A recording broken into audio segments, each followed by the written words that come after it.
2019년 3월 16일 토요일 날입니다. 한 남성이 경찰 112에다가 부모님 실종 신고를 하게 됩니다. 어머니가 아무리 전화를 해도 받지 않으신다. 뭔가 이상하다 하는 그런 내용이었습니다. 어머니를 내가 최종적으로 연락한 거는 어머니하고 주고받았던 카톡밖에는 없다.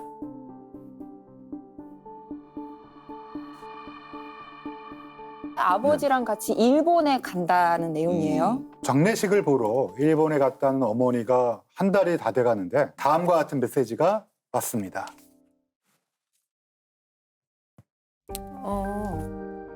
아들아, 아빠랑 친구분에서 같이 뉴욕에 가는 얘기가 나왔는데 갔다 와도 될까?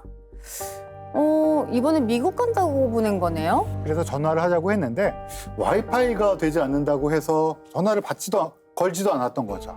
요즘에는 사실 해외 어디를 가도 웬만한 데서는 와이파이가 다 터지는데 거의 뭐 한 달이 다 돼가는 시점인데 귀국도 안 하고 방금 말씀하신 것처럼 전화를 했으면 하는데 아들이 답답했을 거예요. 굉장히 좀 찝찝하고 굉장히 뭔가 좀 이상하잖아요. 그러니까 뭔가 이상하다고 생각을 했고요. 당일날 토요일 날 오후 5시예요. 오후 5시경에 이제 실종 신고를 한 건데 그러니까 관할지구대에서도 내용을 들어보고 좀 이상하다니까 즉시 실종 수사팀에도 연락을 해요. 지구대 경찰관하고 그래서 같이 현장에 출동을 했고 근데 의외로 현장에 딱 들어갔을 때는 실내 전체가 아주 정리정돈이 잘 돼 있고 깨끗했어요. 그리고 뭐 심지어는 뭐 잠깐 어디 외출하는 것처럼 컴퓨터도 켜져 있는 상태. 그러니까 뭐 특별한 게 없다 보니까 별거 없는데요. 뭐 이제 보면 철수하시죠. 이런 얘기까지 했다고 합니다. 그런데 지구대 경찰관이 이런 얘기를 해요. 아니요. 조금 더 살펴보면 안 될까요? 이상하게 제 코에는 좀 냄새가 좀 나는데요. 냄새요? 예, 이상한 냄새가 좀 나는데요. 근데 좀 이상한 게 그 냄새가 이제 그 경찰관만 맡으신 거예요. 그렇습니다. 다른 분들은 뭐 모르겠는데 이랬는데 그래도 그분이 계속 냄새가 난다. 이상하다. 음식을 그러니까. 했었을 리도 없고. 맞아요. 뭔가 안 좋은 네. 냄새겠죠. 근데 이분이 그렇게 얘기하니까 뭐 안방을 구석구석 뭐 장롱도 열어보고 장도 열어보고 하다가 작은 방에 갔다고 합니다. 작은 방에 붙박이장을 열었더니 바로 시신이었습니다. 이게 마치 둘둘 말아서 여행을 떠날 때 왜 우리 패킹하는 것처럼 네. 둘둘 여러 겹의 옷에 의해서 말아져 있는 어머님의 시신이 발견된 것입니다.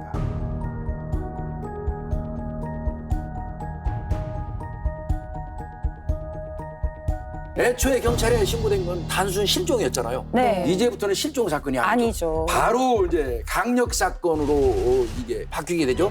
대체 누가 이렇게 잔인한 짓을 벌였을까요? 네. 그런데 아들을 상대로 해서 계속 물어보는 과정에서 새로운 사실이 하나 밝혀집니다. 뭔가요? 그 신고한 아들이 이제 둘째 아들이라고 그랬잖아요. 네. 첫째 아들이 굉장히 유명한 사람이라는 사실을 알게 됩니다. 방송에도 많이 출연했고 아마 다 알만한 대한민국에서 꽤 유명한 사람이었던 겁니다. 본 것 같은데요. 그 청담동 주식 부자 이진 씨 맞습니다. 아닌가요? 맞습니다. 이진 씨 맞습니다. 안전하냐고요? 원금 보장 되죠. 원금 보장 되죠. 왜냐하면 저희가 연대 보증해 주니까. 은행보다 안전하죠. 자, 문자 메시지 한번 보도록 하겠습니다. 상당히 지금 물웅덩이에 빠져가지고 지금 헤어나오지를 못하고 있습니다. 어떤 추가 매수하시면 충분히 승산이 있다. 의견 드립니다. 화이팅입니다. 결국에는 말로가 안 좋았죠. 구속됐죠. 맞습니다. 구속이 된 이유가 뭐냐면 이제 궁극적으로 주식 투자 사기를 쳤기 때문에 그런 건데요. 네. 한 200여 명 정도의 피해자가 있었고 그들의 피해 금액이 뭐 한 200억 원 정도. 한 사람당 1억씩 그렇죠. 손해를 적어도 본 있고 적어도 건데 그렇습니다. 이게 예. 피눈물 같은 돈이잖아요. 맞습니다. 평생 모은 돈. 당시 이진 씨는 징역 3년 6개월과 벌금 100억 원, 추징금 122억 6,700여만 원을 네. 선고받았고요. 네.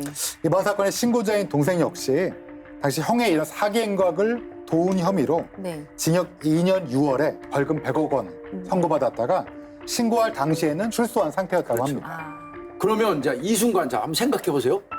이진 씨의 어머니라는 사실이 딱 경찰이 인지되는 순간 대상자는 어마어마해지는 겁니다. 그렇네요. 이진 씨로부터 피해를 당했을 수 있는 사람들이 많잖아요. 원한. 그 중에 누군가가 뭐 복수를 한다거나 감정을 가지고 와서 공격했을 수도 있잖아요. 그래서 그 사기 피해자들의 범행이 아닌가 네. 하고 수사당국에는 처음 의심을 했고요.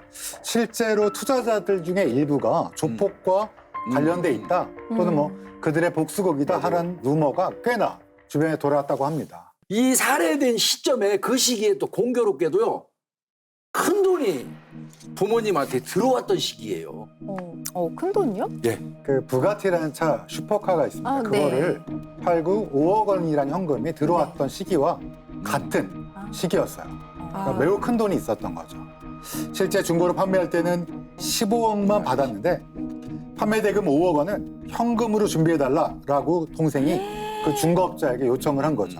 와, 그중 일부 5억을 현금으로 받은 거는 어머니께 드린 건가요? 맞습니다. 그런데 이제 엄마 그 시신이 발견된 그날에 집안 어디에서도 그 5억 원이 들었던 가방은 또 발견되지 않았던 거죠. 그러면은 이날 현금이 왔다 갔다 하는 거를 아는 사람인 거네요? 그 부분도 가능성이 있죠. 예. 그러면 당연히 그 CSI 과학수사대가 이제 현장에 와서 철저하게 현장 감식을 하게 되죠. 네. 실질적으로 육안으로 들어가서 봤을 때는 전체가 정돈돼 있고 깨끗했지만 눈에 보이지 않는다고 그래서 뭐 포기하는 건 아니고요. 나름대로 그 혈흔을 찾는 또 기법이 있습니다. 예.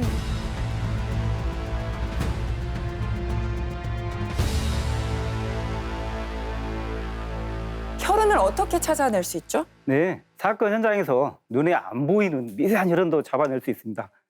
그게 뭐냐면 바로 이것 때문입니다. 스프레이 같은데요? 네, 이게 바로 루미놀 시약입니다. 아, 루미놀 시약이요? 이 시약을 통해 루미놀 검사를 하는 건데요. 혈액이 아주 조금만 있어도 반응하기 때문에 눈에 보이지 않는 피자국을 찾을 수가 있습니다. 예, 당시 방이 4개인데요. 여기 안방과 화장실의 바닥에 낙하혈흔, 벽에는 이탈혈흔과 충격 비산 혈흔 자국이 발견된 겁니다. 즉, 범행이 요 안에서 이루어졌던 겁니다. 피해자, 그러니까 어머니의 혈흔으로 밝혀졌던 거죠? 피해자 외에 다른 혈흔은 확인되지 않았습니다. 그러니까 범행이 집안에서 일어났다는 건 알게 됐는데 도대체 누가 했는지. 일단 아파트니까 예. CCTV가 있지 않았을까요? 맞습니다. 맞습니다. 당연히 경찰도 CCTV에 착안을 했는데요. 두 부부가 둘째 아들로부터 5억 원이 들어있는 가방을 받아가지고 집으로 귀가하는 장면입니다. 이때가 2월 25일 날 오후 4시입니다. 4시. 그 시간 이후로 이 두 부부는 다시 출입한 게 없어요. 아파트를. 들어오거나 나가는 모습이 전혀 발견이 안 된 어머. 겁니다. 그러면은 가방을 들고 온 그날, 예. 그때를 기점으로 살해당했다고 봐도 되는 거네요? 그렇게 봐야 됩니다. 부모가 아까 들어간 게 오후 4시라고 그랬죠? 네. 4시였는데 그거보다 약 한 7분 전. 오후 3시 53분경에 남자가 계단을 통해서 올라가는 모습이 CCTV에 잡혔어요.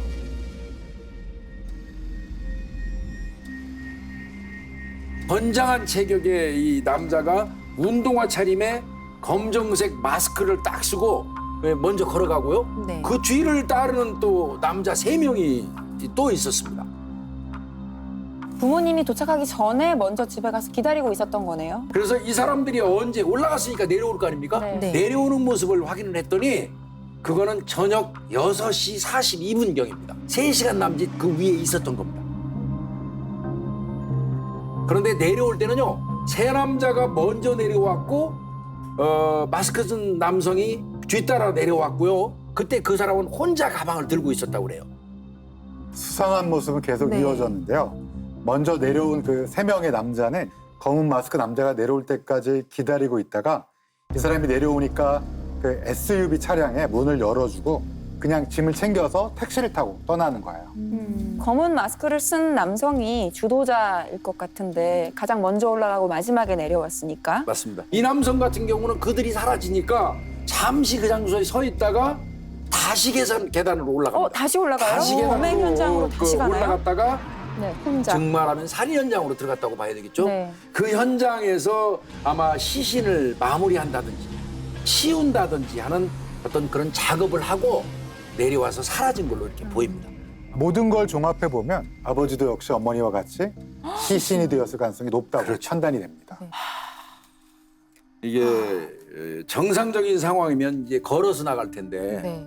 근데 CCTV에 안 보인다는 거는 이 아버지가 가방이나 그런데 그 감추어져서 아, 들려서 나갔을 가능성이 상당히 높은 겁니다. 제 발로 나가지 않고 실려서 나갔겠네요. 그렇습니다. 빨리 이 남성을 찾는 게 이제 경찰 입장에서는 그쵸. 아마 제일 중요한 문제인 것 같습니다. 그래서 아까 차 네, 보였잖아요. 네. 차 이 번호를 확보하고 차주를 확인하고 이제 추적을 하게 됐는데요. 자, 이제 지금까지 상황으로 보면 어머니의 사망 추정 시간은 25일이에요. 네. 그런데 앞에 제가 잠깐 뭐 말씀드렸지만 이 엄마가 신고자인 아들하고 계속 카톡 대화를 네. 나눴었다고 했지 않습니까? 네. 바꿔서 얘기하면 이건 어머니는 이미 사망한 상태인데 범인이 엄마인 척. 엄마인 척하고 그 엄마의 휴대폰 들어서 갖고 있다는 뜻이죠. 일단 어머니 폰이 어디 있는지 추적하기 시작했어요.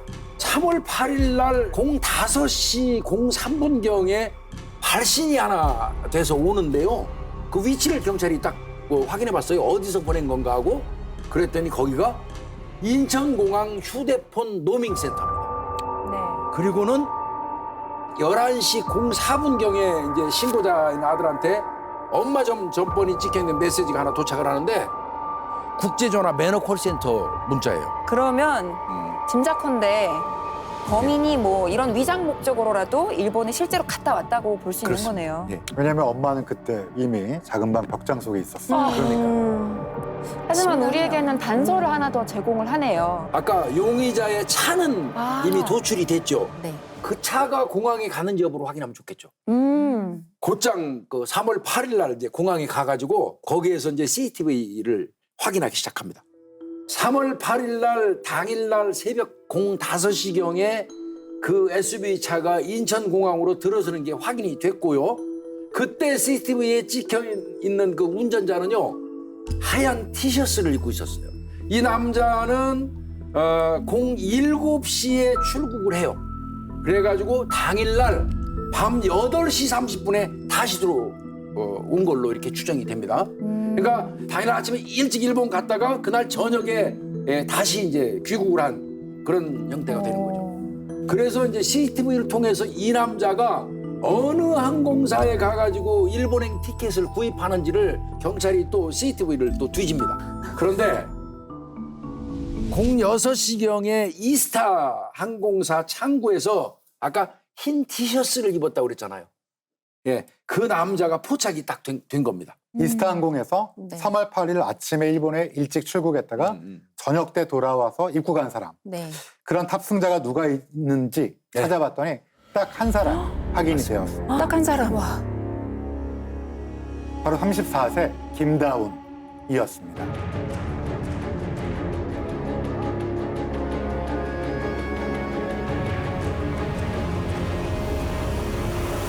얼굴이 공개됐네요. 뭐 하는 사람이었죠? 의외로 평범했습니다.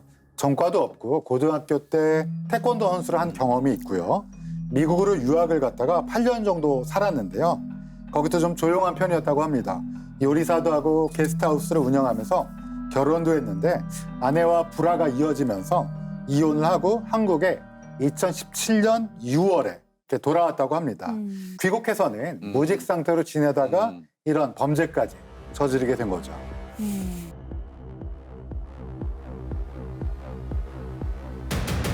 저 뒤따라서 형사들 들어가죠. 자, 형사들이 지금 검거하는 과정입니다. 네. 검거하면서 아주 뭐 자연스럽게 네, 놀라지 않는 꽂히지도 모습. 않네요. 네. 당황하지 않고 예상한 듯이 아주 차분한 모습이죠. 검거한 이후에 소지품부터 압수했는데요. 범인이란 걸 부인할 수 없는 증거들이 쏟아져 나왔습니다. 어떤 증거가 나왔죠? 아버지가 평소에 타고 다니던 벤츠 차량의 키를 김다운 씨가 갖고 있었고요. 신고한 아들의 여권 5만 원권 148매, 100만 원권 수표 3장, 100위안짜리 지폐 31개, 그리고 실종된 아버지의 금색 오메가 시계 한 점도 확인이 되었습니다. 참 이 집에서 많이도 훔쳐 나왔네요. 근데 그 소지품 치고는 굉장히 많잖아요. 김다운 씨는 그때 밀항을 맞아요. 준비하고 있었다고 합니다. 그래서 이 많은 것을 들고 있다 편의점에서 경찰에 검거가 된 것이죠. 이 상황에서 소지품을 보는 것도 중요하지만 제일 아마 경찰이 집중했던 건 그걸 거예요. 아버지 어디 있어요? 그쵸. 혹시라도 아직도 살아있다면 목숨이라도 그- 구할 수 있을지 그때 모르니까. 질문을 그렇게 했다고 그래요. 아버지 어디 있어로 묻지 않고 아버지 시신은 어디 있어 이렇게 물어봤다고 그래요. 아예. 그랬더니 아주 태연하게 표정 하나 바뀌지 않고 경기도 평택에 있는 한 창고에 있어요 하면서 그 주소까지 줄줄이 이야기를 하더라는 겁니다.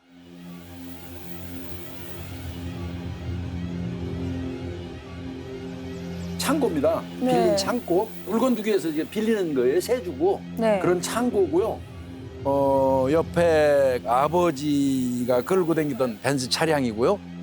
그 냉장고인데 지금 보시면 테이프로 빙빙빙 둘러놨죠. 네. 예, 많이 둘러놨습니다. 저 속에서 진짜 끔찍한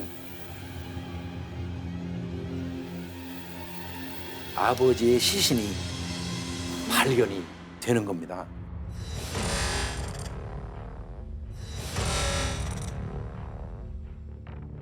저 냉장고는 어떻게 옮겼죠? 창고까지? 저거는 이사하는 것처럼 해가지고 네. 이사짐 센터를 동원해서 네. 저 창고로 옮겼습니다.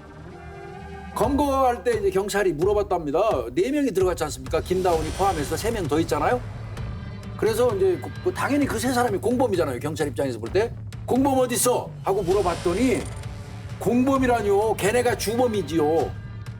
이렇게 말을 했다는 겁니다. 그러면서 걔네들은 조선족인데 내가 경호만 좀 해달라고 시켜서 내가 구한 사람들인데 시키지도 않은 짓을 해가지고 사람을 죽이는 바람에 나는 그냥 시신 수습하는 하고 애를 먹었습니다. 오히려 이렇게 말을 했다는 거예요. 그러니까 아까 평택 창고를 얘기해 주면서 주소를 그냥 줄줄줄 얘기했잖아요. 요렇게 말하려고 계획이 짜 있었던 거예요. 아, 나는 살해는 하지 않고 시신 운반만 담당했다. 그렇습니다. 예. 자기가 빠져나올 구멍을 다 생각하고 있었네요. 그렇습니다. 그러면 그 공범들 어디에 있죠? 그 사람들은 당일날 택시 타고 가가지고 바로 중국 그 청도죠, 칭다오라고 그쪽으로 도주를 한 상태였고요. 중국 공안에다가 이제 우리가 그 수사 요청을 했지만 뭐 공조가 잘 안 됐고요. 현재까지 그 사람들은 지금 우리가 신병을 확보하지는 못했습니다. 아, 그러면 아. 어쨌든 누군지는 밝혀냈는데 예. 국내 송환이 안 됐다라는 예, 거죠? 아마 그럼에도 불구하고 이 사건은 김다운이가 계획했다는 증거는요. 네. 엄청나게 많습니다. 평택 창고에서 확실한 답이 나오게 되죠. 일정 부분 계획이 있었는데 제가 죽이진 않았습니다.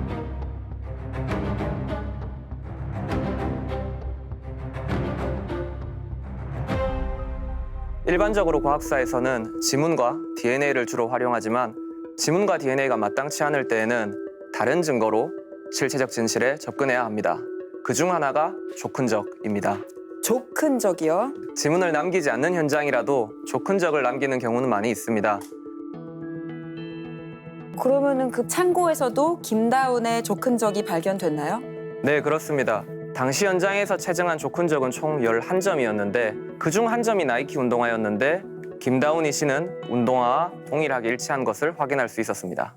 신발의 크기나 모델, 브랜드만으로는 군집 증거에 해당하지만 그 신발을 신고 사용하면서 생기는 마모되거나 찢어지는 그런 흔적들이 해당 신발에서만 무작위로 생기는 흔적들이기 때문에 그런 특징들을 이용해서 확인할 수가 있습니다. 김다운의 신발에서도 그러한 특징들이 일치한 부분들을 확인할 수가 있었습니다. 게다가 이제 또 이 사건은 경찰이 조사하는 과정에서 더 놀라운 사실을 확인하게 됩니다.